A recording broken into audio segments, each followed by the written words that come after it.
मानबाबु West Nepal international डिस्कोर्समा तपाईहरु सबैलाई हार्दिक स्वागत छ। हामी जापानको टोकियोबाट सिधा लाइभ प्रसारण गरिरहेका छौँ र विशेष गरेर पछिल्लो समयमा हामीले राजनीति, त्यसैगरी स्वास्थ्य, शिक्षा र चलचित्र क्षेत्र विभिन्न तह र तबकाका व्यक्तित्वहरू लगायतका अन्य देश र अन्तर्राष्ट्रिय रूपमा चाहिँ आफ्नो छवि चाहिँ कायम गरिराख्नु भएका व्यक्तित्वहरूसँग हामीले गहन रूपले छलफल बहस गरिरहेका छौँ। र दिपाश्री निरौला जो आफैमा पनि एउटा पोख्त कलाकार र पछिल्लो समयमा नेपाली चलचित्र जगतको कुरा गर्ने हो भनेपछि हामीले जसरी बलिउड कै अन्य चलचित्रहरूलाई नेपालमा चाहिँ जसरी हामीले प्रायोरिटी दिइरहेको यो विशेष परिप्रेक्ष्यमा उहाँहरूको आगमनले चाहिँ त्यसलाई ब्रेक गरेको छ र उहाँहरू जस्तो एकदमै देशका लागि आवश्यक एउटा देशकै गहना को रूपमा स्थापित कलाकारज्यूहरूसँगको आजको यो मेरो बहसले चाहिँ अलिकति विशेष महत्त्व राखोस् भन्ने मेरो पनि चाहना। र पछिल्लो समय जसरी महानायकको विषयमा कुरा पनि उठ्यो र उहाँलाई चाहिँ एउटा टेलिभिजनमा चाहिँ जसरी निमन्त्रणा गरियो र त्यो तरिकाले एउटा चाहिँ प्रश्न गर्दाखेरिका केही त्रुटिहरू भयो होला, तर त्यसलाई अतिरञ्जित तरिकाले व्यापक रूपले एउटा बहसको विषय र अब देशै बनेर देशै समृद्ध भएन, अब देशै ध्वस्त हुने गतितिर गयो भन्ने तरिकाले जसरी बहस भयो त्यसलाई चाहिँ अहिले हामीले दुःखद रूपले लिएका छौँ। म आज चाहिँ उनी दिपाश्री निरौला ज्यूसँग बहस गर्न गइरहेको छु। तपाईँलाई कार्यक्रममा स्वागत छ। नमस्कार। नमस्कार। हुनुहुन्छ? हजुर, राम्रो छ। ह्यापी दशैं हजुरलाई। Okay, thank you. तपाईँलाई पनि धेरै धेरै शुभकामना छ।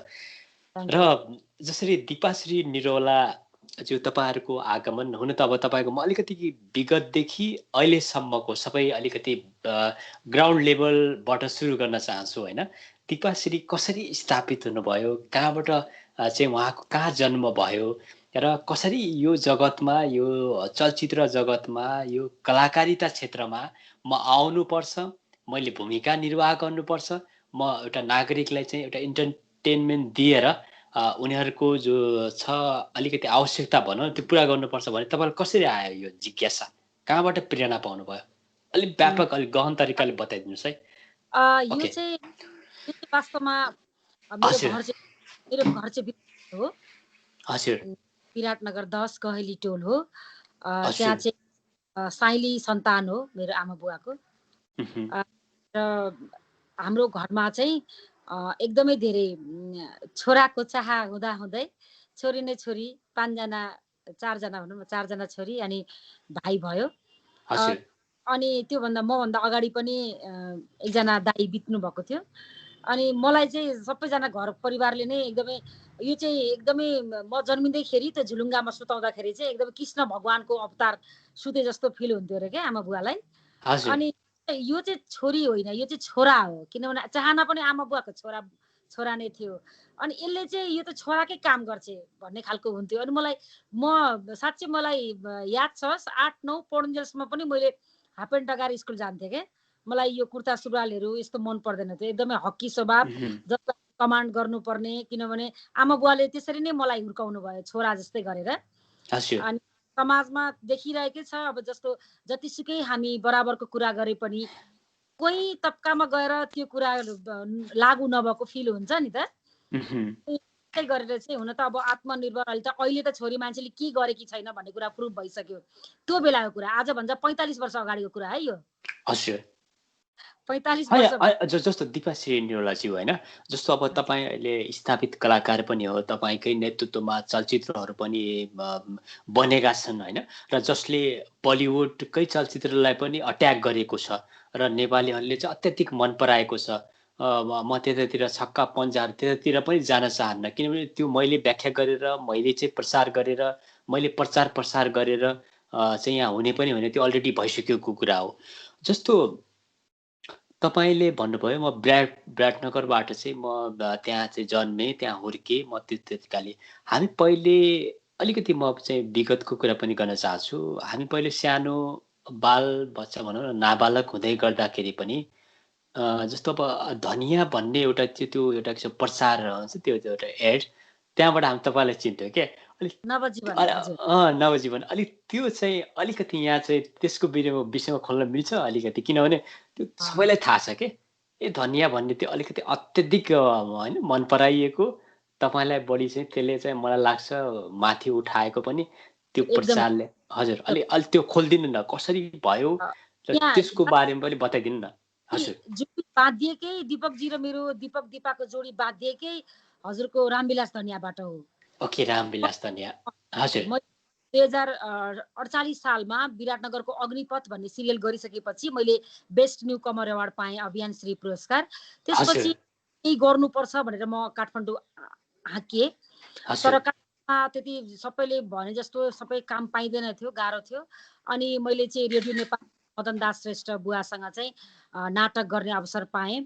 मैले रिक्वेस्ट गरेँ मलाई खाना लाउन एकदमै गाह्रो भयो काठमाडौँमा, हजुरले चाहिँ मलाई अलिकति सेवा अलिकति टेवा दिनु होला भनेपछि उहाँले मलाई रेडियो नेपालको ए श्रेणीमा त्यतिखेरमा ए श्रेणीमा के भन्छ मलाई नाटक गर्न पाउनु भनेको 300 रुपियाँ पाउँथ्यो होइन।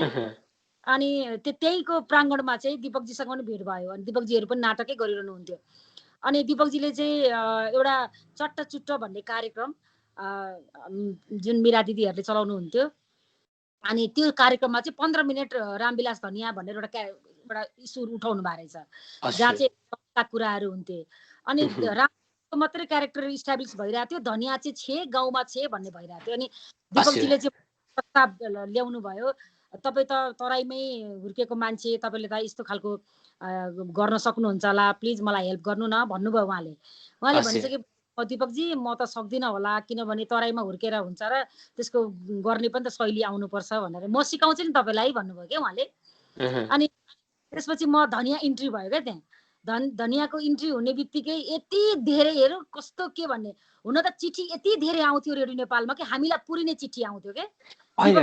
त्यो बेला दिपाश्री निरोलाज्यू त्यो बेला सामाजिक सञ्जालको पनि त्यस्तो चर्चा परिचर्चा थिएन नि त। अब जस्तो तपाईँको प्रशंसा तपाईँको तारिफ गर्नेहरूमा चाहिँ व्यापक थिए क्या त्यो बेला। पत्रहरू कसै कतिको आउँथ्यो अलिकति त्यो बताइदिनुहोस्। अब डिजिटल प्रवेश गरेकै थिएनौँ होइन हजुर, तर यति धेरै चिठी आउँथ्यो कि हामीले त्यो चिठी हेरेर पनि उहाँहरूलाई एन्सर दिनुपर्ने हुन्थ्यो कि रामविलास धनिया तपाईँको माया प्रेम बस्यो, तपाईँको कसरी के हुन्छ, यस्तो गाउँमा के हुन्थ्यो, तपाईँको के इच्छा छ भन्ने खालको चिठीमा हामीलाई चिठी आउँथ्यो क्या। अनि त्यो चाहिँ खोजेर चाहिँ अनि दर्शकहरूको श्रोताहरूको चाहिँ नाम एनाउन्स गर्दै हामी बोल्थ्यौँ। यति धेरै चिठी आयो कि यति धेरै हाइप पाएँ र सबैजनाले रामविलास धनिया रामविलास धनिया भन्न थाले। अनि चिठीले मलाई पुरिन्थ्यो क्या, भन्नु इमेजिन गर्नु न यति धेरै चिठी आउँथ्यो कि चाङ चिठी आउँथ्यो। अनि ल बापरे अब यो चाङको चाङ चिठी कहिले पढिसक्ने होला। मलाई चाहिँ फेरि मलाई दर्शक श्रोताले माया गरेको देखेर यति मलाई त्यतिखेर रुन आउँथ्यो क्या।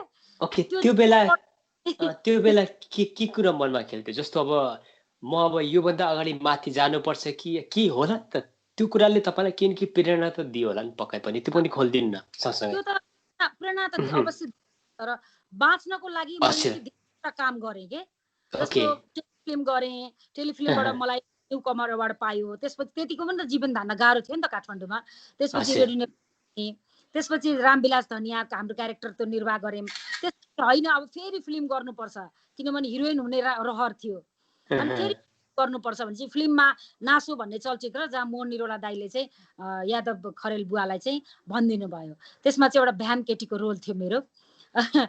त्यसमा चाहिँ मैले त्यो गरेँ। त्यहाँ शिवश्रेष्ठ दाईहरू, सारङ्गा मेरो साथी अनि करिश्मा दिजूहरू त्यस्तो राम्रो गरेर क्यारेक्टर गरेर गरिरहनु भएको थियो। मैले चाहिँ सानो जसरी हुन्छ मलाई पर्दामा देखिनु पर्यो भन्ने खालको सोच थियो। त्यहाँबाट इन्ट्री गरेँ।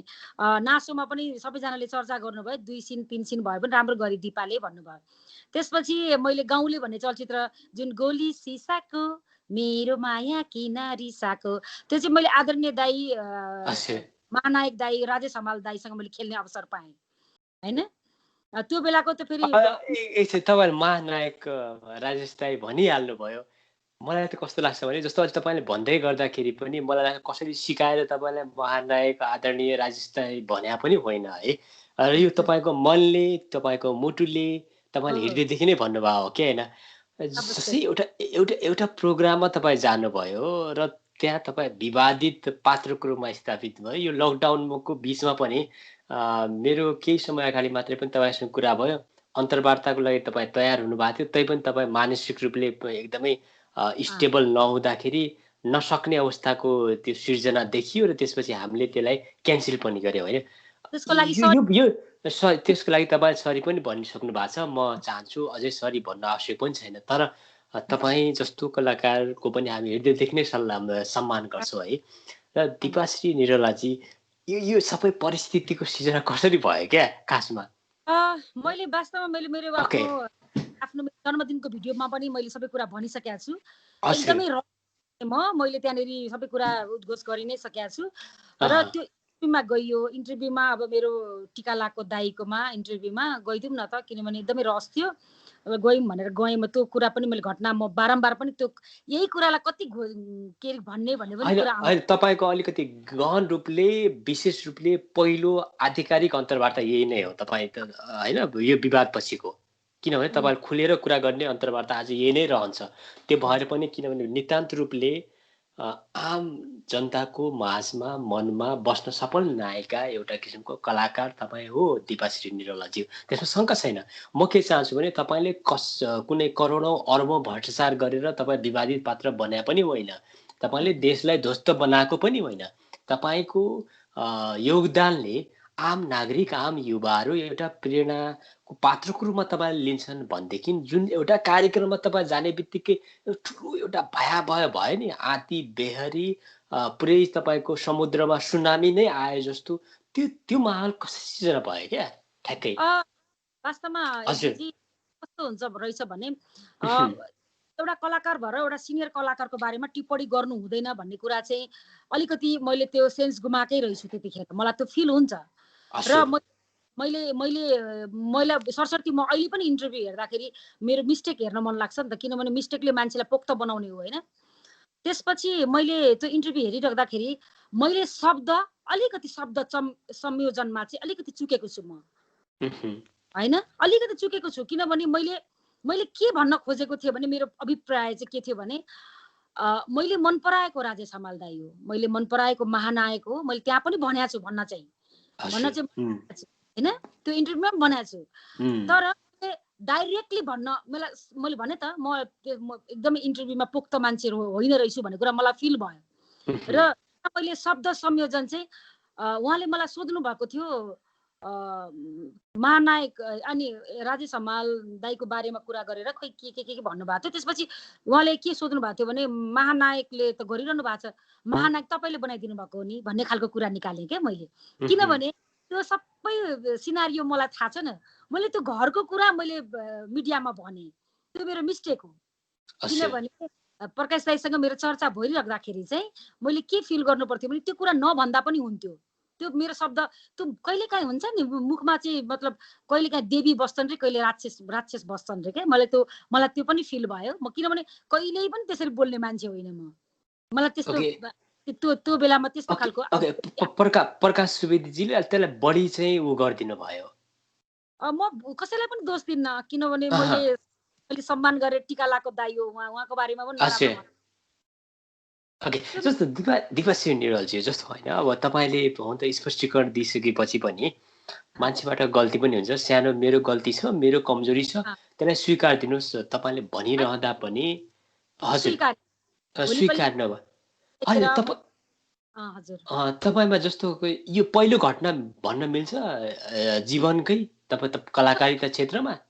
यो चलचित्र क्षेत्रकै लागि यो 13औं पुण्यतिथिको यो काम भए जस्तो भयो। किनभने यति धेरै चर्चा भयो, एकपछि घटना आउँथ्यो त्यसलाई पनि निम्ट्याउन पारेर यही चर्चा हुन्थ्यो होइन। र मलाई मेरो भाइ छ कि सन्दीप छेत्री, राम्रो कलाकार, उहाँले अस्ति एउटा इन्टरभ्यू दिनुभएको रहेछ। अनि दिदी तैँले आफ्नो पावर चिनिनस् नि भन्नुभयो क्या मलाई। अनि पावर सावर होइन भाइ, मैले सिनियरलाई रेस्पेक्ट गर्न अलिकति कमी भएको थियो होला मेरो भनेर भने। अनि उहाँले एउटा उदाहरण दिनुभयो क्या, लक्ष्मणजीलाई बाण हानिसकेपछि रामजीले चाहिँ भगवान रामले चाहिँ हनुमान जाऊ तिमी जडीबुटी खोजेर लिएर आऊ, लक्ष्मणलाई निको पार्नुपर्छ भन्दाखेरि अब हनुमानजी त अलमल्ल परेर ला के गर्ने होला, म कसरी के गर्ने होला भनेर अलमल्ल हुँदा हुँदै त्यहाँ एकजना पात्र आएर चाहिँ हनुमान त सानैमा तैँले सूर्यलाई निल्छु भनेर हिँडेको मान्छे हो, त सूर्यलाई मुखमा समाउन सक्ने, उडेर जान सक्ने मान्छे हो, त उडेर यो नदी पार गरेर लिएर आइज न सञ्जीवनी बुट्टी भन्ने खालको उदाहरण दिनुभएको थियो क्या। भनेपछि कसैले भन्दाखेरि पावर थाहा पाइन्छ अरे क्या कहिलेकाहीँ। मैले सामान्य के सोचेको थिएँ भने मैले सबैले भनिराखेको कुरा हो, तर दाइले चाहिँ मैले एकदमै आदरणीय रेस्पेक्ट गरेको दाइ हो उहाँले चाहिँ यो विषम परिस्थितिमा, अहिलेको परिस्थिति भन्दिनँ फेरि म, किनभने त्यो बेलामा खान गाह्रो, त्यो बेलामा कति धेरै टर्चर थियो, हामीले नसके काम गरेका थियौँ, हामीले पनि कताबाट उठाएर हुन्छ कि आफ्नो पैसा खर्च गरेर हुन्छ कि त्यो गरिरहेको थियौँ होइन। त्यो विषम परिस्थितिमा चाहिँ महानायकले चाहिँ कमसेकम यसरी आइदिनु भयो भने कति धेरै पीडितहरूको मुख उज्यालो हुन्थ्यो होला भन्ने खालको एउटा सेन्स त्यो मात्रै थियो मेरो। इन्टेन्सन त्यो मेरो नराम्रो भन्ने त्यो हुनु स्वाभाविक पक्ष हो। जस्तो अहिले हामीले नेपालको नेतृत्व, नेपालकै सम्माननीय प्रधानमन्त्री केपी शर्मा ओलीजी हुनुहुन्छ, उहाँले यो मान्छेलाई भेट्नु पर्थ्यो, यसलाई भेट्नु नपर्नु हो, यसलाई भेट्नु हुँदैन र यस्तो काम गरिदिए राम्रो हुन्थ्यो, यस्तो काम नगरिदिए राम्रो हुँदैन भने सबै कुराहरू त जनताले चाहिँ तपाईँको प्रश्न गर्ने, त्यसको चाहिँ बारेमा चाहिँ व्याख्या विश्लेषण गर्ने त्यो अधिकार त रहन्छ। तपाईँले पनि अब कला क्षेत्रमा आफ्नो ठाउँबाट योगदान पुर्याउनु भएको छ। मैले महानायक ज्यूसँग पनि कुरा गरेको छु होइन, यही विषय तपाईँ विषय यो विवादकै विषय पनि उठाउँदै गर्दा उहाँले दिपाश्री न्युरलाज्यूले यस्तो गलत गर्नुभयो, उहाँ गलत हो भन्नु भएको छैन। उहाँमा त्यो किसिमको हामीले देख्यौँ भने जसरी एउटा सञ्जालमा देखिन्छ नि एउटा किसिमको प्रहार गर्ने शैली, तपाईँलाई के लाग्छ यसमा चाहिँ अलिकति हामीले पुनर्विचार गर्नुपर्छ कि के लाग्छ? जस्तो अब यो बिचमा तपाईँले पनि आफैले पनि तपाईँले मसँग भन्ने भएको कुरा, म एकदम डिप्रेसनमा छु, मान्छे डिप्रेसनकै शिकार भएर आत्महत्या गरेका केसहरू पनि पर्याप्त छन् दिपाश्री निरोलाज्यू होइन। हामी चाहन्छौँ व्यक्ति त्यहाँसम्म नपुगोस् होइन, त्यो अन्तिम घडीसम्म नपुगोस् कोही पनि। त्यो सिर्जना हामीले गर्नु हुँदैन, त्यो प्र्याक्टिस राम्रो होइन। सञ्जालको प्र्याक्टिस पछिल्लो समयमा जे भइरहेछ त्यसमा तपाईँ सन्तुष्ट हुनुहुन्छ कि अझै केही पुनर्विचार भइदिए राम्रो हुन्थ्यो भन्ने जस्तो तपाईँमा भित्रभित्र अलिकति त्यस्तो किसिमका कुराहरू खेल्छन् कि अलिअलि स्पष्ट पार्नु न। मलाई वास्तव भन्ने हो नि अब त्यो बेलाको घटना धेरै लम्बियो होइन, अब के हो मलाई थाहा छैन क्या। म त्यो पनि रिड गर्न सकिरहेको छैन क्या म। अनि त्यस कारणले मैले अब के भन्छु भने अब यो त्यति धेरै झाँगिनु पर्ने विषय थिएन, तर पनि झाँगियो। अहिले मैले अस्ति एउटा हाम्रो बच्चा बुच्चीलाई म गएको थिएँ, न्यानो कपडा लिएर गएको थिएँ त्यहाँ। मलाई कस्तो लाग्छ 30 वर्षदेखिको मेरो त्यो मेहनत चाहिँ कस्तो गाली खाइदो रहेछ है भन्ने खालको फिल भएर म भक्कानिएको थिएँ। त्यतिखेर पनि मलाई गाली गर्नुभएको थियो, त किन रुन्छेस्, त नरो न, तेरो लागि यत्रो सारा यत्रो फ्यान फलोइङ छ, तँलाई अब 2-4 जनाले गाली गर्दैमा रुन्छेस् भन्दा ती 2-4 जनाले पनि मलाई माया गरिदियोस् भन्ने मलाई फिल हुन्छ क्या। किनभने कहिले पनि कसैलाई नराम्रो गरेको छैन क्या, मनदेखि हुन्छ नि, गर्ने कोसिसै गरेको छैन। किनभने म जति सक्छु म अरूकाकै सेवामा समर्पित मान्छे हो क्या। मलाई त्यस्तो फिल हुन्छ के। दिपाश्री निरोलाज्यू अहिले चाहिँ त्यो जो छ नि यो विवाद साम्य भइसक्यो। अहिले तपाईँमा पनि अब यो एकछिन आयो, हल्लाको रूपमा चाहिँ एउटा विस्तारित भयो होइन।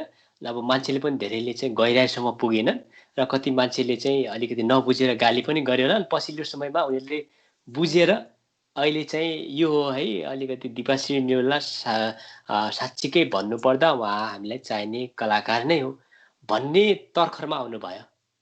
हाम्रो यस्तो हुँदो रहेछ क्या, जस्तो राम्रो कमेन्ट्स दिनेहरूलाई हामीले खासै व्यवस्था गर्दो रहेछौँ क्या। नराम्रो कमेन्ट्सलाई चाहिँ एकदमै ला मलाई यसले यस्तो भनौँ भनेर हामी नकारात्मक, कति धेरै नकारात्मक, अहिले फेरि यो लकडाउनले गर्दा पनि हो, मान्छे अलि धेरै नकारात्मकतिर गइरहेछौँ हामीहरू। किनभने र धेरै माया गर्ने मान्छेहरू हुनुहुन्छ क्या मलाई, तर म हजारौँ माया गर्ने हुनुहुन्छ, 10-20 जनाले गाली गर्दैमा म 10-20 जनातिर लाग्दिरहेछु क्या। त्यो चाहिँ अब मैले त्याग्नु पर्छ, किनभने यति धेरै माया गर्नु भएको छ। त्यो 10-20 जनालाई पनि मेरो भोलि मैले गरेका कामहरूबाट उहाँहरू आइहाल्नुहुन्छ, मलाई माया गर्नुहुन्छ। कहिलेकाहीँ हुन्छ नि हुइममा ल गाली गरिदिनु म त यसलाई, यो डिप्रेसनमा गएपछि अझै जाओस् न त भन्ने खालको हुन्छ नि। 2 दिन चाहिँ मलाई एकदमै गाह्रो भएको थियो र भर्खर चाहिँ सुशान्त सिंहको घटना पनि आइरहेको थियो। किन मान्छेहरू वितृष्णामा जाँदा रहेछन् भन्ने खालको कुराहरू आइराख्दाखेरि चाहिँ त्यतिखेर त्यो फिल भएको थियो क्या मलाई। तर अहिले चाहिँ मलाई यति धेरै मेरो टिम नै मजबुत छ र मलाई सबभन्दा ठुलो कुरा चाहिँ मलाई हजारौँ लाखौँ करोडौँ दर्शकले माया गर्नुहुन्छ क्या। ओके, होइन विश्वभरबाट तपाईँको सबै धेरै प्रशंसा पनि भइरहेको छ होइन। दिपाश्री निरोलाजी किन प्रशंसा भइरहेको छ भने जसरी अब बलिउड कै जति पनि चलचित्रहरू छन् त्यो हावी भयो नेपालमा है। अब त्यहाँको बक्स अफिसमा उनीहरू मात्र हिट हुने एउटा पहिला परम्परा थियो। पछिल्लो समयमा तपाईँ दीपक राजगिरीज्यू लगायतको उपस्थिति तपाईँहरूको क्रिएसनमा बनेका जति पनि चलचित्रहरू छन् त्यसले चाहिँ एउटा किसिमको भयावह पनि ल्यायो र नागरिकको मन जित्न पनि सफल भयो। हामीले भन्न मिल्दैन कि हामीले भन्न त मिल्छ नि त खुलेर कि नेपाली चलचित्र पनि त अब बलिउड हलिउडलाई अट्याक गर्ने खालको बनिसक्यो, त्यो कन्टेन्टको बनिसक्यो, त्यो विषयवस्तुको बनिसक्यो भन्न मिल्दैन? मिल्यो नि त त्यो त सर। ओके, त्यसो ओपन छ होइन। बजार हुँदाखेरि हामीलाई वास्तवमा भन्यो भने हामीले हिन्दी चलचित्रहरू नै पढेर यहाँसम्म सिकेका पनि हौँ होइन। त्यसलाई हामीले नकार्न मिल्दैन। म कुनै इन्स्टिट्युटमा गएर पढेर आएर डाइरेक्टर होइन कलाकार भएको होइन होइन। मलाई त सबै गुरुजनहरूले सिकाउनु भयो र मलाई एउटा एउटा मेरो जिन्दगीको एउटा एउटा भोगाइले मलाई पोख्त बनायो होइन। म त्यो पनि भन्छु। र सबभन्दा ठुलो कुरा चाहिँ बजार ओपन छ। हामीले पनि कम्पिटिसन गऱ्यौँ, त्यसलाई मिट गर्ने कोसिस गऱ्यौँ। त्योभन्दा अगाडि त्यसले एउटा कम्पिटिसनले निखार त ल्यायो नि त। त्यो कुरा चाहिँ बुझ्नु एकदमै जरुरी छ। र नेपाली बजार यति धेरै ह्युज दर्शकहरू हुनुहुँदो रहेछ भन्ने कुरा चाहिँ हामीले फिल गर्न पायौँ। र एउटा बाटो कुद्यो। हिजो तुलसी घिमिरे डाइरेक्टर साहबहरू, हिजो प्रकाश थापा डाइरेक्टर साहबहरूले यो बाटो नखन्नु भएको भए यो बाटोमा हामी हिँड्नै सक्दैन थियौँ। आज यो बाटो खनियो नि त। ह्युज दर्शक आइरहेछ। आज दिपाको चलचित्र होस् या हृदय मदन दाईको चलचित्र होस्, चाहे त्यो जात्रा होस्, चाहे त्यो दिपेन्द्रजीको फिल्म होस्, कमसेकम बजार त बनिरहेछ नि होइन। अनि त्यहाँ स्वस्थ प्रतिस्पर्धा गरौँ न। हाम्रो नेपाली चलचित्र जरा गाड्यो भने विदेशी चलचित्र पनि आइरहेछन्। तर विदेशी चलचित्र नहेर्ने भन्ने पनि छैन नि त। हेर्छौँ नि त हामी होइन। हामीले एकदमै ढोङ्गी कुरा गर्न मिल्दैन क्या। हामी विदेशी चलचित्र पनि हेर्छौँ, नेपाली चलचित्र पनि हेर्छौँ। तर नेपाली राम्रो हुँदै नेपाली नै खोज्छन् क्या नेपालीले। त्यो कुरा हो। ओके, जस्तो अब अलिकति म यहाँ तपाईँलाई उठाउन चाहन्छु होइन। जसरी अब नेपाली चलचित्र पछिल्लो समयमा नेपाली चलचित्र मात्रै होइन विश्वका जति पनि इन्डस्ट्रीहरू जति पनि व्यवसायहरू धराशायी बनेका छन् यो कोभिड-19कै कारण है। तपाईँ पनि अब यो कोभिड-19को फेस गरिराख्नु भएको छ र अन्य कलाकारज्यूहरूले पनि विशेष गरेर सिरियलहरूतिर गएर उनीहरूले चाहिँ आफ्नो जीविकोपार्जनदेखि लिएर अनि आफूलाई चाहिँ त्यतातिर व्यस्त होइन छु भन्ने किसिमको आवाज दिलाइराख्नु भएको छ है। जस्तो अब यो कोभिड-19कै बिचमा पनि दिपाश्री निरोला लगायतका कलाकारज्यूहरूले चाहिँ कसरी चाहिँ तपाईँले यसलाई फेस गर्नुभयो? एक्चुअलमा हामी चाहिँ कोरोनाको यो महामारी यो भइराख्दाखेरि धेरैभन्दा धेरै चाहिँ हामीले प्रचारमा काम गऱ्यौँ। किनभने अवेर गराउनु पनि हाम्रो एउटा दायित्व हो होइन। त्यसमा इन्भल्भ भयौँ। त्यसपछि हामीले के सोच्यौँ भने अहिले अब हलको स्थिति ठिक छैन। अब हल अहिले खोल्ने स्थिति छैन। किनभने हल इन्टरटेनमेन्टलाई एकदमै पछाडिको पङ्क्तिमा राखिन्छ कि। पहिला सुरु त घाँस बास कपास हो नि त। शिक्षा स्वास्थ्यलाई हामीले ध्यान दिनुपर्छ र त्यसपछि मात्रै इन्टरटेनमेन्ट आउँछ के। त्यो लास्ट पङ्क्तिमा हुँदाखेरि त हामीले सबै कुरा राम्रो होस् भन्नको लागि त्यसमा हामीले फोकस गऱ्यौँ। हामीले प्रचार खेलेर हुन्छ कि यहाँ गइदिएर हुन्छ कि त्यहाँ गइदिएर हुन्छ। के हुन्छ समाजमा चाहिँ कति मान्छे डर मानेर बसेर ओहो लाग्यो भने त मरिन्छ होला। अब के त्यो ठाउँमा गएर पनि हामीले जनचेतना फैलाउनु काम गऱ्यौँ। केही हुँदैन। हेर्नु आफू अवेर हुनुहोस्। किनभने सबभन्दा ठुलो कुरा चाहिँ घरमा बाहिर गएर आइसकेपछि बाफ लिनुपर्ने रहेछ। अहिले पछिल्लो चरणमा यो बाफ लिने, सेनिटाइजर गर्ने अनि सामाजिक दूरी कायम गर्ने यी सबै कुराहरूले चाहिँ हामी त्यसरी अवेर गराउँदै लग्यौँ क्या सबैलाई। र यो बिचमा चाहिँ हामीले धेरै पढ्न नसकेका कुराहरू पढ्न पाइयो। चलचित्रै पढ्न पाइयो। अनि छक्का पञ्जा 4को स्क्रिप्टको लागि काम गरिरहेको थियौँ। यो वैशाखमा जान्थ्यौँ सुटिङमा। त्यसमा अझै पोख्त भएर काम गर्न पाइयो स्क्रिप्टमा। र अर्को एउटा चलचित्रको लागि पनि दिपकजीले त्यो कथाको लागि पनि चयन गरिरहनु भएको थियो, त्यसमा पनि डिस्कस गर्न त्यतिकै कथा लेख्ने भनेर सुइसी लेखिँदैन नि त, यसको लागि त टाइम चाहिन्छ। त्यही टाइमको लागि टिम बसेर यही कामहरू गऱ्यौँ। अनि मलाई लाग्छ अब यो वैशाखदेखि हामी सुटिङ फ्लोरमा जाने कि भन्ने कुरा भइरहेछ। तर अब भगवानलाई गर्नुहोस्, अब भगवानलाई मात्र थाहा होला कि अब के हुन्छ यो महामारी। यो महामारी कम हुँदै गयो र अलिकति साम्य हुँदै गयो, जनताहरूमा चाहिँ एउटा चहल पहल भनौँ न, मुभमेन्ट चाहिँ भयो भनेदेखि तपाईँहरूको प्रोजेक्टहरू अझै चाहिँ तीव्र गतिमा अगाडि बढ्छ है। र मलाई के लाग्छ भने होइन, खुसीको कुरा के हो भने दिवाश्री निरौलाजी जस्तो तपाईँहरूका प्रोजेक्टहरूले चाहिँ बलिउडलाई अट्याक गरिरहेको छ। विदेशी चलचित्रहरू चाहिँ मात्रै मनोरञ्जनात्मक रूपले सुपर हुन्छन् र नेपाली चलचित्रमा त्यस्तो कन्टेन्ट विषयवस्तु केही हुँदैन भन्ने मान्छेको जो भ्रम थियो नि, त्यो अन्त्य गर्नु भयो कि भएन? भयो नि त। हामीले गरेको भन्दैनौँ, नेपाली दर्शकले कसले गर्यो, कसरी भयो हैन? या त्यो दिपाश्री निरौला र दीपक राज गिरी बीचको जो केमिस्ट्री छ, त्यो एउटा सम्बन्ध छ, त्यसले स्थापित गरेको कुरा भन्न मिल्छ कि मिल्दैन? तपाईहरु बीचको सम्बन्ध राम्रो छ नि त अहिले। मान्छे सम्बन्ध राम्रोको पाटो हो के एसबीजी। सबभन्दा ठुलो कुरा हाम्रो तन मन धनै करियर मात्रै छ, फोकस करियरमा के छ भने यति तितो सत्य बनाउँदा पनि त्यति नै माया गर्नुभयो। हेर्नु रामविलास धनी त्यति नै माया गर्नुभयो। मैले त वास्तवमा जीवनै समर्पित, मेरो जिन्दगीमा मैले अरू पाटो पनि समात्न सक्थेँ होला हैन। तर मैले के सोचेँ भने होइन, मलाई यति धेरै दर्शक श्रोताले मलाई यति धेरै साथ दिनु भएको छ, मेरो आफ्नो पूर्ण जीवनै अब म कलाकारितामा समर्पित गर्छु भनेर दीपकजीले पनि त्यही चाहनुहुन्छ, म पनि त्यही चाहन्छु र मेरो टिमले नै, माग्ने बुढा मेरो टिमले नै त्यही चाहनुहुन्छ कि के भन्नुहुन्छ भने जसरी हुन्छ फिल्म, हामीलाई पैसा भन्दा पनि फिल्म राम्रो बनाउनु जरुरी भयो क्या। पैसा हामीले सेकेन्ड पक्षमा राखेका छौँ, पहिला चाहिँ दर्शकको मन जित्नु पर्यो भनेर नि हामीले भरमग्दुर रात दिन हामी हेर्नु, कहिले हामी सुटिङमा गएर सबै ल्याएर एडिटिङ टेबलमा सबै चिप्सहरू राखिसकेको हुन्छ, त्यही पनि हामी सुटिङमा जान्छौँ क्या। किनभने मलाई त ठिक ठिक लागेको छ भने मेरो दर्शकलाई त म हेलसेक्राइ गर्दिनँ नि भनेर चलचित्र फेरि सुटिङ गर्न जान्छौँ। जस्तो दीपकश्री निरौलाजी जस्तो अब दीपकश्री निरौला र दीपक राज गिरीको केमिस्ट्री छ नि, जो दुवैजना दिपाश्री निरौला र दीपक राजगिरी दुईजनाको केमिस्ट्री यो कतै यो चाहिँ यो केमिस्ट्री यो दुईवटा जोडीहरू सँगै हुनुपर्छ भन्ने मान्छेको चाहना पनि छ है। धेरैले मान्छे त्यसरी पनि हेरिरहेछ। तपाईँहरूको एकदमै मिल्छ क्या दुईटैको जोडी चाहिँ। यो कसरी मिल्न गयो यो? यसको राज ठ्याक्कै बताइदिनु न, यो इन्टरनेसनल डिस्कोर्समा है, यो विश्वभरबाट हेरिरहेछन्। यो वास्तवमा यो एकले अर्कासँग मिलेर जसरी मदन दाइ र हरिदाइको जोडी बाँधिनलाई जोडी ओके यो आशीर्वाद दिए जस्तै यो दीपक जोडीलाई पनि सायद त्यही आशीर्वाद नै प्राप्त भएको होला।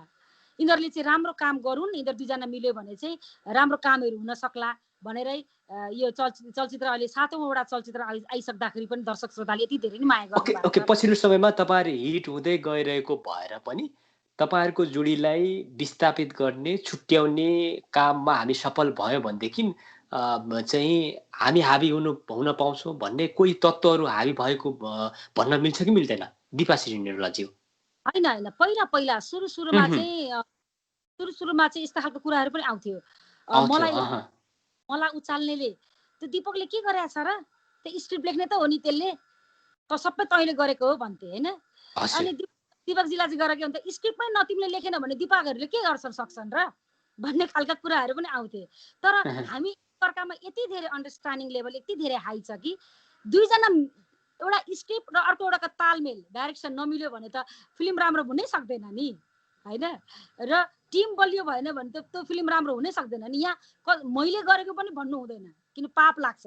टिमले गरेको कामलाई एप्रिसिएट गरिरहनु भएको छ दर्शक श्रोताले भनेपछि हामी टिम बलियो हुँदाखेरि त एउटालाई त नि यसरी यसलाई त पछार्न सक्दैन नि त, मुठीलाई त भने यो मुठी बनेर अगाडि हिँड्दाखेरि राम्रा कामहरू आइरहेछ भने किन दीपकजीसँग म छुट्टिने?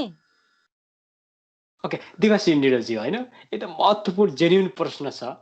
मैले यो लागि म कसैसँग सम्झौता पनि गर्दिनँ होइन, यो मेरो अधिकार पनि छ सोध्ने, तपाईँले त्यसको जवाब पनि दिनुहोला। अझ दीपक राज गिरी महानायकी तपाईँको राजेश हमाल महानायक, धेरैले के भनेको छ दिपाश्रीको महानायक त दीपकराज गिरी नै हुन्, त्यही भएर उनले त मान्दैनन् राजेश हमाललाई त महानायकै गन्दैनन्, त्यही भएर कार्यक्रममा त्यस्तै त्यस्तै कुराहरू गर्नु पर्यो भन्ने मान्छेको जो जिज्ञासा स्पष्ट पार्दिन। तपाईँको महानायक राजेश हमाल कि दीपकराज गिरी? वास्तवमै भनौँ भने यो देशकै महानायक बीपी प्रसाद कोइराला, यही देशकै महानायक गणेश मान सिंह, यो देश महानायक धेरै छन्। हेर्नु, चलचित्र क्षेत्रकै कुरा गरौँ न, हामी राजनीति क्षेत्रलाई नजोड्नुहोस् यहाँ। तपाईँ चलचित्र क्षेत्रकै कुरा गर्नु पर्दाखेरि हामी यो महानायकको दौडमा छैन हाम्रो दीपकजी। र मैले त्यहाँ मेरो इन्टरभ्यूमा पनि भनेको छुइनँ कि मेरो महानायक दीपकराज गिरी भनेर। मैले इन्टरभ्यूमा धेरैले के भनेका छन् भने दिपाश्री निरौलाज्यूको महानायक दीपकराज गिरी, उनले अब राजेश हमालज्यूलाई कहाँ मान्छन् त महानायक, हामीले त मानिसक्यो भन्ने एउटा यसलाई स्पष्ट पारिदिनु भयो भने त तपाईँप्रतिको जो एउटा नेगेटिभ जो एउटा कन्सेप्ट छ नि त्यो हट्थ्यो नि त कमसे कम, होइन? तपाईँ खुलेर भनिदिनु नि त तपाईँको महानायक। इन्टरभ्यूमा भने राजेश महानायक हो, महानायकको एउटा निर्वाह गर्नु भएन भन्ने खालको एउटा सानो गुनासो गरेको थिएँ मैले। त्यो गुनासो गर्नुभयो, ओके ठिक छ, होइन? त्यो गुनासो गर्दाखेरि त्यो सही पनि हो, महानायकै मानिन भन्ने खालका कुराहरूले चाहिँ अलि धेरै अतिरञ्जित गरियो त्यो कुरालाई। मैले दीपकराज गिरीलाई महानायक बनाएकै छैन त्यहाँ, किनभने त्यो दौडमा हामी कहिले पनि छैन। एउटा राम्रो मेकरको रूपमा तपाईको नजरमा महानायक राजेश हमाल नै हुन्, तर उहाँ महानायक हो, उहाँले त्यो भूमिका निर्वाह गरिदिनु भयो भने अझै हामीलाई चाहिँ खुसी हुन्थ्यो। हामीलाई अन्तर्वृत्ता दिँदै गर्दाखेरि, बहस गर्दै गर्दाखेरि हाम्रो महानायकले यस्तो गरिरहनु भएको छ नि भन्ने किसिमको प्लस तपाईँले जोडजाड गरेर व्याख्या विश्लेषण गर्न मिल्थ्यो कि भन्ने तपाईँको त्यो कन्सेप्ट थियो त्यो कार्यक्रममा, राइट? अहिले मैले त्यो घटनाहरू गर्दाखेरि मेरो भनाइ नै त्यही थियो कि राजेश दाइलाई मैले महानायक मानेको हो, होइन? र महानायकले यो भूमिका गरिदिनु भएको भए हुन्थ्यो नि भन्ने खालको एउटा अभिप्राय अभिव्यक्ति मैले त्यहाँ राख्दाखेरि दीपकजीलाई महानायक बनाउन खोजेको होइन। यो नितान्त गलत कुरा हो। र सबभन्दा ठुलो कुरा चाहिँ महानायक राजेश दाइलाई हामीले मानिराख्दाखेरि उहाँको भूमिका चाहिँ अलिकति कमजोर भयो कि भन्ने एउटा सोच बनाएका थियौँ, मैले बनाएको रहेछु, होइन? मेरो मनमा। र मैले दाइ आएर भइदिएको भए त कति राम्रो हुन्थ्यो होला, आहा, किनभने मैले पनि मन पराएको नायक, मैले पनि राजेश दाइसँग डान्स गर्न पाउँदाखेरि कस्तो हुन्थ्यो होला भन्ने एउटा सोचेको नायक उहाँ, होइन? उहाँलाई मैले कहिले भने हेर्नुहोस् 6 एकान 6 भन्ने चलचित्रमा महानायक भनेर हामीले बोलाएका छौँ। त्यो चलचित्रमा मेरो मनमा त्यस्तो नराम्रो भएको भए त त्यसको कन्सेप्टै म हो, त्यसको कन्सेप्ट कर्तै म हो त्यो 6 एकान 6 को बेलामा। एसबीजी म सुनिरहेको छु। हजुर, त्यो कन्सेप्टै मेरो हो क्या। 6 एकान 6 मा राजेश दाइले इन्ट्री गरेर राजेश दाइ महानायक हुनुहुन्छ, तिमीहरू सबैजनाको अगाडि महानायकले आएर चाहिँ यसको उद्घाटन गर्नुहुन्छ भन्ने खालको कन्सेप्टै ल्याउनु म हो त्यसको, होइन? त्यो गरिराख्दाखेरि मेरो मनमा कहाँ त्यस्तो हुन्थ्यो होला र मैले दाइलाई त्यो इज्जत नदिने, त्यो नदिने भन्ने त कहिल्यै कदापि म सोच्दिनँ। ओके, मिसअन्डरस्ट्यान्डिङ भयो। अब कोभिड-19ले चाहिँ नेपालमा मात्रै होइन नि त दिपाश्री निरौलाज्यू अट्याक गरेको, यो त विश्व इन्टरनेसनल प्रब्लम हो के। अब तपाईँको लाखौँ मान्छेहरू मरिसके है। अब अहिले पनि नेपाल सरकारले त्यो त्यतातिर चासो दियोस् भन्ने हाम्रो पनि चाहना हो। मैले केही समय अगाडि मात्रै पनि डाक्टर भीम रावलज्यूसँग पनि कुरा गरेँ। हामी विभिन्न समयमा बहस गरिरहेको छौँ। बहसले मात्रै चाहिँ निकास दिने होइन, सरकार गम्भीर हुनुपर्छ। जस्तो अब कलाकारिता क्षेत्रबाट तपाईँहरू जस्ता पोक्त व्यक्तित्वहरूलाई चाहिँ तपाईँहरूको मनस्थिति, तपाईँहरूको मानसिक अवस्थालाई कमजोर बनाएर त केही फाइदा हुँदैन। हेर्नुहोस् है, तपाईँहरू आफ्नो क्षेत्रबाट राम्रो गरिराख्नु भएको छ, हामी सम्मान गर्छौँ। र अब अहिले जसरी पछिल्लो समयमा कलिउड भनौँ न अलिकति अवस्था नाजुक हुँदै गइरहेको हो, यसलाई चाहिँ अलिक माथि उठाउनको लागि तपाईँहरूले भूमिका खेल्नुपर्छै पर्दैन? यही कोभिड-19कै विषयमा हेर्नु न, डाउन भइरहेछ नि त। गाह्रो अब होइन एसबीजी, गाह्रो परिस्थिति होइन। अब यहाँले हाल्नुभयो धेरैवटा पार्टी समाज कलाकार टेक्निसियनहरू अहिले आबद्ध भइरहनु भएको छ, त्यो पनि राम्रै कुरा हो। झाङ्गिएको छ अहिले, त्यो पनि राम्रै कुरा हो। हलको छन् जस्तो डिजिटल युट्युबमा त कसैले केही रोक्न सकेको छैन, त्यो त कामहरू भइ नै रहेछ। हलको हलको सन्दर्भमा चाहिँ वास्तवमा भन्नु भने हल खोल्नको लागि कति धेरै हल सञ्चालकज्यूहरूले ऋण गरिरहनु भएको होला, कहिले कहिले चिन्ता छ नि त। हामीलाई पनि त्यो हल खोलिदियोस्। त्यहाँ आज पनि म मन्दिर दर्शन गरेर आउँदाखेरि जय नेपाल हल, कुमारी हल, आहा हेर आजको दिन त फिल्म लाग्थ्यो, कति खचाखच दर्शकहरू हुनुहुन्थ्यो, आहा त्यो माहौल त मिस गरेँ नि मैले। म आज मन्दिरबाट फर्किरहँदाखेरि मैले त्यो माहौल मिस गरेँ। भनेपछि सबैले मिस गर्नु भएको छ। जति सक्दो अब हामी अवेर भएर सामाजिक दूरी कायम गरेर चाहिँ हिँड्नुपर्छ। यो त भवितव्य हो नि त, हामीले त केही थाहा हुँदैन। दिपाश्री निरलजी, देशको समृद्धि तब मात्र सम्भव छ जब राजनीतिक क्षेत्र, हामी पोलिटिकल सेक्टरको कुरा पनि गर्छौँ, हामी फिल्म सेक्टरको कुरा पनि गर्छौँ, हामी एजुकेसन सेक्टरको कुरा पनि गर्छौँ र अन्य सेक्टरहरूको हेल्थ सेक्टरको कुरा पनि गर्छौँ। सबै जति पनि सेक्टरहरू छन् त्यो समृद्ध भयो भने मात्रै देश समृद्ध हुन्छ क्या। एउटा क्षेत्र मात्रै समृद्ध भयो भने हुँदैन है। फिल्म जस्तो तपाईँ बलिउडको कुरा गर्छौँ, हलिउडको कुरा गर्छौँ, त्यहाँका कलाकारको हैसियतको कुरा गर्छौँ, त्यहाँसम्मको लेभल स्थापित गर्नको लागि चाहिँ तपाईँहरू बीच युनिटी, तपाईँहरू बीच सहकार्य, नेपालका राजनीतिक दल, सबै सरकार, फिल्म क्षेत्रका मान्छेहरू बीच युनिटी हुनुपर्ने, बहस हुनुपर्ने, के गर्ने कसो गर्ने, विज्ञहरू बीच छलफल हुनुपर्ने। यो खासमा त यो हो नि त वास्तविक कुरो त दिपाश्री निरलजी। भइरहेछ एसबीजी। जस्तो कस्तो हुन्छ, हामीले फिल्म सञ्चालकज्यूहरूसँग, डिस्ट्रिब्युटरहरूसँग र कलाकारहरूसँग एक किसिमको यस्तै जुम टकबाट पनि हामीले कुराहरू गरिरहेका छौँ। नगरेका चाहिँ भेरी गुड हैन, त्यो गरिरहेका छौँ। कसरी हुन्छ, सबभन्दा ठुलो कुरा चाहिँ मान्छे पहिला सुरु त आफू स्वास्थ्य राम्रो राखिदिनु पर्यो नि त हामीले। हैन फिल्म बनाएर अहिले हेर्नु हाम्रो पो फिल्म बनेन त, अहिले लगानी गरेर प्रदर्शनमा आउने चलचित्रहरू पनि त रोकिएका छन्। उहाँहरूलाई कति मार पर्यो होला भन्नु त, त्यो पनि हामीले सोच्नुपर्छ नि त। र हामीले बारम्बार छलफल गरिरहेका छौँ हैन। बारम्बार छलफल गरिराख्दाखेरि चाहिँ अब बिस्तारै, अब जस्तो इन्डियामा पनि रिलिज हुने खालको फिल्महरू रिलिज भएपछि त्यहाँको सिनारियो पनि हेरौँ, त्यो अनि त्यसपछि फेरि नेपालमा पनि गरौँ भन्ने खालको यो तारतम्यको कुराहरू भइरहेको छ। नभएको त होइन, हामीहरू पनि जीविकोपार्जन नै यही क्षेत्रमा हुन्छ भने हामीले त घोच्नु झन् जरुरी छ। ओके दिपाश्री निरलजी, जस्तो अब छक्का पञ्जा यति सफल, भव्य, ऐतिहासिक बन्न सफल भयो के, कसरी भयो दिपाश्री? कहाँबाट यो दिमाग लाउनु भयो? सबै साँच्चै भन्यो भने एकदमै नढाँटिकन आज मैले कुरा गर्नु पर्दाखेरि एकांश छ, वडा नम्बर छ, एक किसिमको चलचित्र बनाऊ, यो क्षेत्रको लागि अलिकति इस्टाब्लिस हौँ भनेर काम गरियो होइन।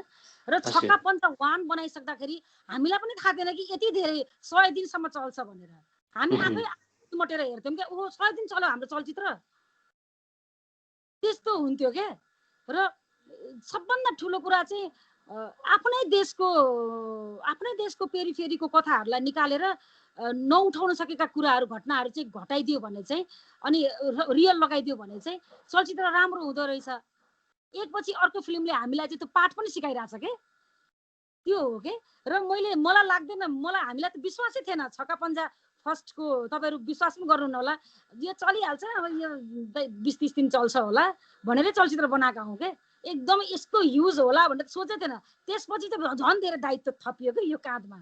ओके ल तपाईँ अब निर्माता होइन, अब एउटा कलाकार, एउटा नायिका, धेरै भूमिकामा दिपाश्री निरललाई हामीले देखेका छौँ। त्यसमा मैले व्याख्या गरेर त्यो पर्याप्त चाहिँ हुँदैन है। र दिपाश्री निरलजी, जितु नेपालजीसँग पनि मेरो जापान आएको बेला कन्भर्सेसन भएको थियो होइन। तपाईँ कमेडी क्लबमा पनि एउटा किसिमको अध्यक्षको रूपमा बस्नुभयो, पछि समयमा करिश्मा मानन्दज्यू आउनुभयो है। त्यसलाई चाहिँ हामीले महानायककै विवादकै कारण चाहिँ जनताले चाहिँ अलिकति बढी अट्याक गरेर दिपाश्री निरललाई माथि अट्याक गरे, अनि त्यसपछि जितु नेपालजीले चाहिँ उहाँलाई बाहिर निकालेर करिश्मा मानन्दलाई राख्यो भन्न मिल्छ मिल्दैन है? मिल्दैन किनभने के हो त रहस्य के हो? हामी किनकि म सिधा प्रश्न गर्छु है, मैले कसैसँग मैले अघि पनि भने कम्प्रोमाइज गर्दिनँ। मैले तपाईँसँग यो प्रश्न गर्छु भनेर कम्प्रोमाइज गरे पनि होइन, म सिधै प्रश्न गर्छु, सिधा जवाब दिनुहोस्। मान्छे हो। यो चाहिँ जितुसँगै कुरा भइराख्दाखेरि दिदी केही कुराहरू चेन्ज गर्ने, अब सेट चेन्ज गर्ने यस्ता कुराहरू भइरहेछन्। यो सिजन 2 पनि हो। पहिला पनि जितुजीसँग मैले काम गरेर यो ठाउँमा यो स्थानमा पुग्यो नि त मुन्द्रेको कमेडी क्लब होइन। त्यति सल्लाह गर्थ्यौँ, यसो गर्दा ठिक हुन्छ कि उसो गर्दा ठिक हुन्छ, किनभने सबै मान्छेको एउटा एउटा विधा हुन्छ कि। जस्तो म फिल्मको लागि धेरै सोच्छु, जितुजी प्रोग्रामको लागि धेरै सोच्नुहुन्छ, उहाँखेरि अब परिस्थिति त्यसो देखिएको छ होइन। अब अहिले चाहिँ नेपाललाई निकालिदियो जितु नेपाल भन्ने पनि देखिएको छ, तर होइन भाइको त्यो फोकस, त्यो प्रोग्रामपट्टिको फोकसलाई चाहिँ दिदी यसलाई सिजन 2 गरेर लिएर जाँदैछौँ, यो चेन्ज गर्ने भने चाहिँ त्यसपछि के कुरा चेन्ज गर जितु, त्यो राम्रो हुन्छ तिम्रो लागि भनेर त्यो तपाईँ र जितु नेपाल बिचको सहकार्य भइसकेपछि तपाईँलाई पनि त्यो अध्यक्षको पदमा म सधैँभरि त्यो कुर्सीमा राजनीतिक दलका नेतृत्व जस्तै सुपर ग्लु लगाएर चिप्केर बस्नु आवश्यक छैन भन्ने तपाईँ, त्यो त राम्रो सन्देश हो। यसलाई चाहिँ अब नागरिकले होइन, मेरो बस बनाउनुको यो प्रश्न यहाँ सोध्नुको मुख्य कारण पनि यसो पनि स्पष्ट होस् न नागरिक होइन। मान्छेको बिचमा मनमा भ्रम थियो, मनभित्र एउटा किसिमको कौतुलता थियो, त्यो स्पष्ट भयो नि त। अब हामी अलिकति अन्तिममा छौँ कार्यक्रममा। दसैँ तिहार, दसैँ त आइसक्यो भनौँ भोलिमा होइन, अब हिन्दूहरूको महान पर्व। त्यसै गरी छठ र तिहार लगायत यो सबैलाई चाहिँ एकमुष्ट रूपले चाहिँ एकै ठाउँमा राखेर शुभकामना दिनुपर्दा कसरी दिन चाहनुहुन्छ दिपाश्री निरौलाजी? दसैँ त भोलि नै छ, आइद्रो नसुते गर्ने दिन भोलि आइ नै सक्यो, जयन्ती मङ्गला दिन आइ नै सक्यो। हजुर, आइराख्दाखेरि अब यस्तो कोरोनाको कहरमा आयो दसैँ, यस्तो कोरोनाको कहरमा आयो दसैँ, टीका लगाउन अन्त नजाउँ, घरमै छ बसाई। म चाहिँ दसैँलाई त्यसरी परिभाषित गर्छु, किनभने आज जिन्दगी रह्यो भने त अर्को वर्ष त छँदै नै छ होइन। फेरि भर्चुअल पनि गर्न सकिहालिन्छ अहिले होइन। कस्तो कुरा आएका छन् यहाँले, अब त्यहाँदेखि मलाई सम्झिनु भएको छ, त्यो पनि सबभन्दा ठुलो कुरा हो। र यति धेरै शुभचिन्तक तपाईँहरूबाट नि म यस्तो ऊर्जा पाएको छु कि अहिले मैले वास्तवमा भने म हिजो किन त्यसरी विचलित भयो होला भन्ने अहिले मलाई अप्ठ्यारो लाग्छ। दिपाश्री निरौला, म त स्पष्ट भन्छु है, नागरिकलाई पनि सबै जति पनि हेरिराख्नु भएको छ, म उहाँलाई पनि भन्छु, दिपाश्री निरौलाले देशलाई ध्वस्त बनाएको कलाकार पनि होइन, देशको भ्रष्टाचार गरेको भ्रष्टाचारी पनि होइन। तपाईँले कसैलाई चाहिँ अट्याक गरेर कसैमाथि बेइमानी गरेर त्यो तरिकाले कमाएको आफ्नो त्यो तरिकाको स्ट्याटस बनाएको कलाकार पनि होइन। आफ्नो मिहिनेत यसरी विभिन्न ठाउँबाट एउटा तल्लो एउटा जेरो लेभलबाट स्थापित भएको कलाकार हो होइन। हामी त्यसरी बुझ्छौँ। र अब सबैलाई जाँदै एकमुष्ट रूपले भन्नुपर्दा के भन्न चाहनुहुन्छ सबैलाई? विजयादशमी 2077 पावली पर्वको मेरो प्यार दर्शक श्रोताहरूले यति धेरै माया गर्नु भएको छ हामीलाई। यो माया अहिले आफू जोगिँदै अनि वृद्धहरूलाई जोगाउँदै बच्चाहरूलाई जोगाउँदै यसपालिको चाहिँ चाडबाड यसरी नै मनाऊ। र मलाई मेरो एउटा एकदमै धेरै आग्रह के छ भने हामीले टीका थाप्न गइराख्दाखेरि त्यो घरमा वृद्धहरू हुनुहुन्छ भने हामीले कतै कोरोना त लिएर गएका छैनौँ, त्यो खालकोलाई मनमा भावना राख्दै चाहिँ भर्चुअल टाढैबाट चाहिँ के अरे टीका लगाउँ, आशीर्वाद लिउँ। जसरी हुन्छ घरलाई नै विशेष आफ्नो हस्पिटल बनाऊ, किनभने आफू त्यहाँ निको भएपछि त भोलि पर्सि छँदैछ नि, भोलि अर्को साल छँदैछ होइन। त्यस कारणले गर्दाखेरि आफू संयमित हुँदै रहर त कसलाई लाग्दैन अरे, मामा घर गएर हजुरबाको हातको टीका लाउने, हजुरआमाको हातको टीका लाउने कसलाई रहर लाग्दैन र। तर उहाँहरूलाई हामी जाँदाखेरि कतै हामी पो सङ्क्रमित भएर त्यहाँ गइएको छ कि, उहाँहरू त घरमै बस्नुहुन्छ होइन। त्यस कारणले गर्दा उहाँहरूलाई जोगाउनको लागि पनि अब यसपालिको चाडबाड चाहिँ यसरी हामीले मनाऊ। मेरो त्यो रिक्वेस्ट र सबभन्दा ठुलो कुरा चाहिँ मनदेखि नै हाम्रो यो चाडबाड त हाम्रो चाडबाड हो नि त। अनि त्यस कारणले गर्दा कतै हिँड्दा कतै जाँदाखेरि चाहिँ एकदमै धेरै अवेर भएर तातो पानी विशेष खाने गर्नु पर्यो, विशेष खानु पर्यो गुर्जो पानी, विशेष खानु पर्यो बेसार पानी, सबै खाँदै। यसपालि अब दसैँमा कसैले हुन्छ नि एकदमै मलाई केही पनि भएको छैन भने फलफुल लिएर जान्थ्यौँ, लिएर गइन्छ नि, सिसार भन्छ त्यसलाई। त्यसमा त्यो ठाउँमा चाहिँ बेसार र ज्वानो अनि गुर्जो यस्तै लिएर जाउँ। एकैछिन जाँदै धनिया भन्ने जो एउटा तपाईँको एड एकदम बहुत चर्चित छ कि, त्यसलाई अलिकति भन्न मिल्छ कि मिल्दैन यहाँ? अरे बाफ रे, भन्न किन मिल्दैन एचबीजी, भन्नु त तपाईँ। यति धेरै माया गरेर हामीलाई जापानदेखि सम्झिनु भएछ। हजुर हाम्रो मनका लागेको कुरा सबै फ्याट फ्याट तपाईँ भनिदिनु भएछ। हामीलाई भन्न आऊ कहिलेकाहीँ हुन्छ नि मान्छेको शब्द चिप्लिन्छ क्या, लेकिन भन्ने कुरा एकदम स्पष्ट हुन्छ। हामी त्यसमा अलिकति गडबडवा रहेछु, हामीले त्यो पनि मालुम गरिसके। हुन्छ नि मान्छे एउटा ठक्करले झन् मान्छेलाई मजबुत बनाउँछ। त्यस्ता हाम्रो हजारौँ लाखौँ दर्शक श्रोताले हामीलाई माया गर्नुभएछ। यो मायाकै ऊर्जा लिँदै अर्को वर्ष चलचित्र बनाउँछु छक्का पञ्जा 4। त्यो पनि हामी भन्छु। र सबभन्दा ठुलो कुरा हाम्रो नेपाली होस् या देश विदेशमा जहाँ हुनुहुन्छ उहाँहरूले आफ्नो शरीरलाई ध्यान दिनुहोस्। अर्को वर्ष त हाम्रो धडाधड चलचित्र पनि हेर्ने हो, अनि कहाँ जाने हो, घुमफिर गर्ने हो, हामीलाई रमाइलो गर्ने हो हैन। अनि सबैलाई अङ्ग्रेजीमा भन्छ क्या, यो हाम्रो यो दशहरा क्या एकदम धेरै धेरै आई लभ यू छ। अनि happy Dashain, happy Tihar. Okay Dipashree निरुलाज्यू, अब छक्का पञ्जा तपाईँको जुन एउटा योजना छ नि पक्कै पनि यो आगामी दिनहरू पनि हामीले देख्यौँ र सफल भएका छन्। बलिउड जस्ता जसरी एउटा किसिमको ठुलो लगानीमा निर्माण गरिएका ती चलचित्रहरू छन्, तिनीहरूलाई पनि दरो झापड दिनुभयो र नागरिकहरूले तपाईँको चलचित्रलाई अत्यधिक मन पराइदिनु भयो। पछिल्लो समयका विवादहरू त केही होइन। मलाई त म दर्शक बान्धवहरूलाई पनि म आह्वान गर्न चाहन्छु। हजुर हजुर हो। र कहिलेकाहीँ कस्तो हुन्छ भने दिपाश्री निरुलाजी तपाईँले गलत गर्नुभयो भन्दै गर्दाखेरि तपाईँले पनि त्यसलाई स्वीकार गर्नुपर्छ। हो मैले गलत गरेँ, म आइएम सरी। त्यो तरिकाले तपाईँले भनिसक्नु भएको छ मेरो केही गल्ती त्रुटिहरू भयो भन्ने त यही अहिलेकै कार्यक्रममा होइन, योभन्दा अगाडिको कार्यक्रम पनि भन्नु सक्नु भएको छ। लगभग विशेष गहन रूपले आधिकारिक रूपले आजको मलाई लाग्छ यो महानायकको विवाद पछिको विशेष बहस खुलेर आजै गर्नुभयो कि जस्तो लाग्छ मलाई। के छ बाँकी छ तपाईँको मनमा पोख्नै पर्ने कुराहरू? के मेरो छुट्यो, म यो भन्न चाहन्छु भन्ने छ के नागरिकलाई? मेरो त्यस्तो केही पनि छैन। किन दर्शक श्रोताले मलाई चिनी पनि सक्नु भएको छ र मलाई हेरि पनि सक्नु भएको छ। उहाँहरूले मलाई गाली गर्नु पनि हुन्छ, ताली पनि दिनुहुन्छ, त्यो पनि सब मलाई स्वीकार्य छ। किनभने कहिलेकाहीँ मात्तिरहेको हुन्छ नि त। 30 वर्षदेखि 17 वर्षदेखि त वास्तवमा भने मैले असफल काहीँ पनि भोगेकै थिइनँ लाइफमा होइन। एकको सफलता भोगिरहेको थिएँ। एउटा छडी ट्याङ हानिदिनु भयो क्या, तैँले यो चाहिँ त सिनियरलाई तैँले राम्रो भनिनस् है भनेर खालको एउटा ट्याङ्ग हानिदिनु भएको। त्यो हान्दैमा मैले सिनियरलाई रेस्पेक्टै नगर्ने भन्ने त कुरा आउँदैन। झन् म मजबुत हुँदै गएँ, झन् म निखारिँदै आएँ। अबका भोलिका दिनहरू झन् मेरो एउटा लेसनको रूपमा अगाडि बढ्छ। त्यसरी मैले चाहिँ मजबुत बनाइरहेको छु। ओके ठिक छ। हामीले योभन्दा अगाडि पनि त्यो बेला जुन एउटा समस्यामा हुनुहुन्थ्यो, डिप्रेसनमा हुनुहुन्थ्यो, त्योबाट माथि उठेर अहिले अझै दिपाश्री निरुलाजीको फेसमा एउटा व्यापक चमक देखेका छौँ क्या। यो एकदमै खुसीको कुरा हाम्रो लागि, सबैको लागि।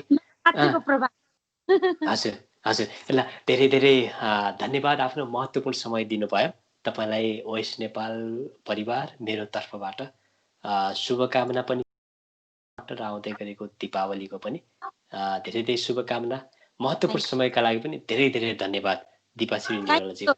अनि ओएस नेपाल अनि एचबीजी पहिलादेखि नै माया गर्दै आउनुभएको र मलाई एउटा मेरो आत्मबल बलियो बनाउने एउटा पक्ष यहाँहरू पनि हो र यहाँ धेरै धेरै धन्यवाद। मेरो मनका कुराहरू मैले फेरि राख्न पाएँ। मैले अन्यथा केही बोलेको रहेछु भने पनि त्यसमा पनि म सरी भन्छु अहिले पनि। किनभने हामी दर्शकै मान्छे हौँ, हामी दर्शकलाई नै पुजेर हिँडेको मान्छे हो। अन्यथा केही त्यस्तो तलमाथि भयो भने पनि म सरी भन्छु। Thank you. ह्यापी दसैँ। र आजको यो बहसमा हामीसँग चलचित्र निर्माण गर्दै आउनुभएकी निर्माता, त्यसै गरी कलाकार र चर्चित नायिका दिपाश्री निरुलाजी हुनुहुन्छ। उहाँको योगदान, उहाँको जुन एउटा त्याग तपस्या छ यो चलचित्र क्षेत्रमा र इन्टरटेनमेन्ट पनि एउटा अभिन्न अङ्ग हो, अभिन्न पार्ट हो। जसरी हामी पोलिटिकल कुरा गर्छौँ, हामी एजुकेसनका कुरा गर्छौँ, हामी अन्य सेक्टर्सका कुरा गर्छौँ, त्यस्तै गरेर चाहिँ नेपाली चलचित्रलाई माया गर्यौँ र नेपाली कलाकारलाई माया गर्यौँ र यस्ता होनहार प्रतिभा जो नेपालकै लागि एउटा गहनाको रूपमा स्थापित हुनुभएको छ, उहाँहरूलाई हामीले सम्मान गर्न सक्यौँ भनेदेखि पक्कै पनि हामी अझै चाहिँ बलिउड हलिउडलाई पनि हामी अट्याक गर्न सक्छौँ र मलाई लाग्छ यसमा दर्शक महानुभावहरू पनि खुल्ला हुनुहुन्छ र आजको यो बहस हेरिसकेपछि तपाईँहरूको महत्त्वपूर्ण सुझाव पनि चाहिन्छ।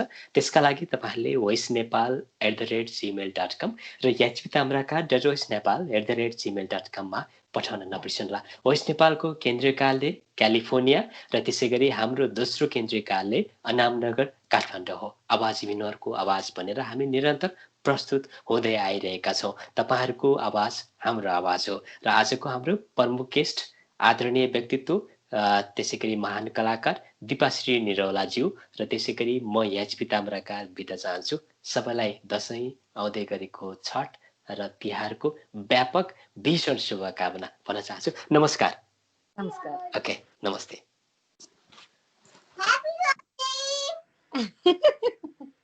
हैप्पी दसैँ चाहियो।